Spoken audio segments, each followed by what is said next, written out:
जवान लड़की रास्ते से गुजर रही थी। चलते चलते जब उसने रास्ते के किनारे पे देखा तो उसे एक छोटी सी बच्ची रोते हुए नजर आई।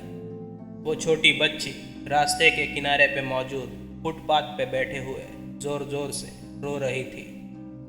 ये सब देख के वो जवान लड़की रुक गई और उसने उस छोटी बच्ची का हालचाल पूछने की कोशिश की।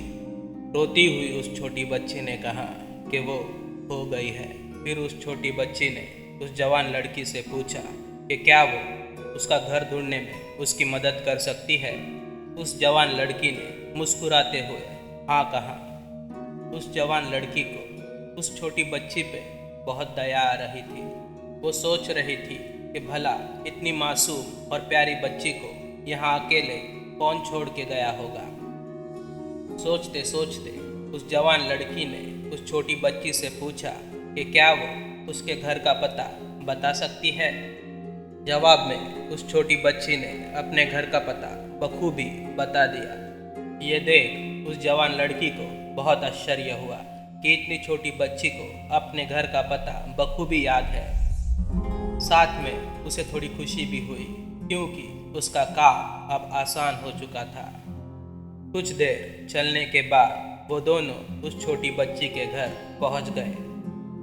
उस घर का बड़ा सा दरवाज़ा बंद था।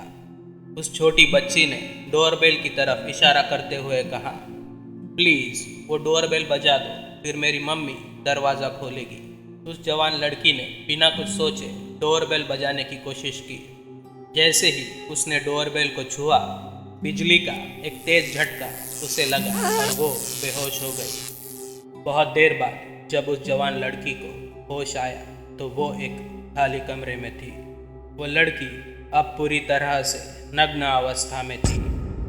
उसके चारों तरफ कॉन्डम के खाली पैकेट्स पड़े थे। तब उस लड़की को समझा कि उसका बलात्कार किया गया है और उसका बलात्कार करने वाले लोग वहाँ से भाग चुके हैं और उनके साथ वो छोटी मासूम सी बच्ची भी।